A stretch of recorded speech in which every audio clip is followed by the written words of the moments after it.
Have you ever received a gift and secretly hoped it was something specific, only to find out it wasn't what you expected at all? Even though you kind of knew what was inside, a part of you just wished you were wrong?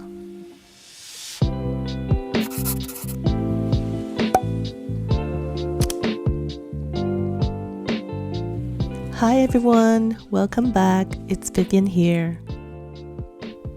Today, I would like to do a surprise unboxing with you. It was a surprise, but from the size of the box, I knew it was either earrings or a bracelet.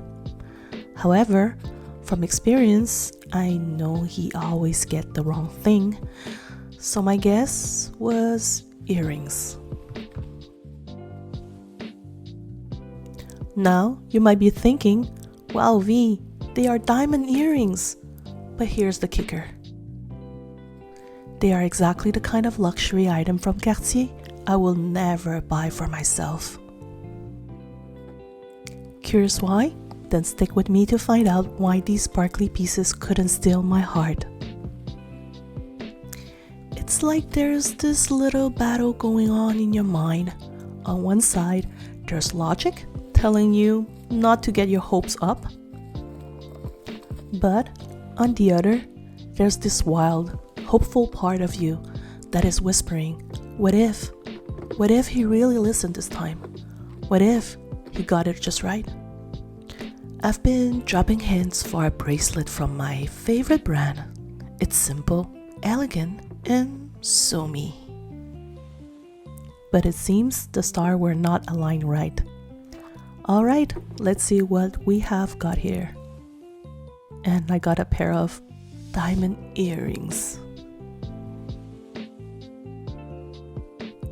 You can find more information on the Cartier website under jewelry, then earrings, and then diamonds collection.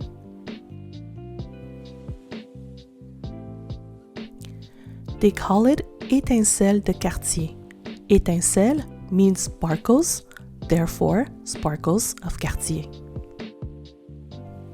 It only comes in rose gold. It has 12 diamonds, totaling 0.91 carats each side. It is 14,200 Canadian or 10,600 US dollars. So you have 7 diamonds here and 5 smaller ones on that swing. Don't you think that the earrings looks bigger on the picture than in person in that red box?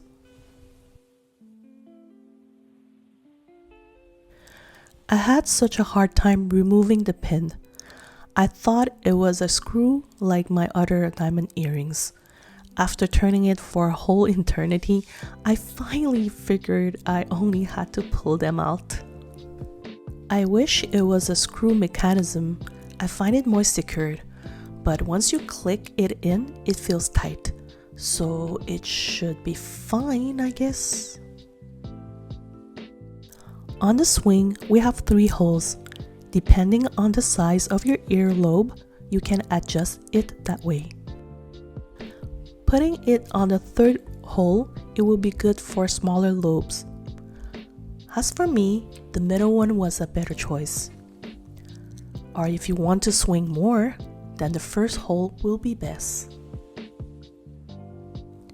You can wear the earrings 2 ways, either with the swing for a look plus raffiné but cute, or alone with the studs for a more casual daily look.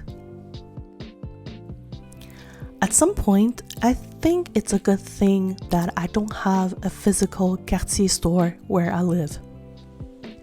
I'm sure those lights at the store will make those diamonds look much more appealing. Where now, under the sunlight in my office, I don't find the diamonds that sparkly. Although they have a nice cutting and brightness, they don't spark enough for me. They kind of look flat and dull. Do you like this Cartier piece? I find it cute, but to be honest, I wouldn't pay that much for those earrings. Although it is an original concept, but we can find similar on-brand style for so much cheaper. You are really paying a hefty premium for that Cartier piece where it doesn't scream Cartier at all. If you know what I mean. Just because something is expensive doesn't mean it's worth it. The real value of a gift or anything really doesn't hang on its price tag. Don't get me wrong, these are beautiful. In a way, a flashy sports car, it's beautiful when you actually need a pickup truck. So, tell me, have you ever received a gift that wasn't quite what you wanted, but turned out to be a blessing in disguise? Drop your story in the comments below. I would love to hear about them. For now, I'm going to give these a chance to win me over. Who knows, maybe there's a hidden sparkle I haven't noticed yet. But hey, life is full of surprises, and not all of them come in the package we hope for. So, I'm putting a call out in the universe again. Maybe next time I'll get a bracelet? Remember, the best treasure are the ones that resonate with us, not the ones that cost the most. And as they say, the heart wants what it wants, and no amount of sparkle can change that. I have another Cartier and Louis Vuitton jewelry unboxing coming in, one which I really love and the other one not as much as I thought I would. So don't forget to subscribe for part 2. Thank you for watching and see you soon.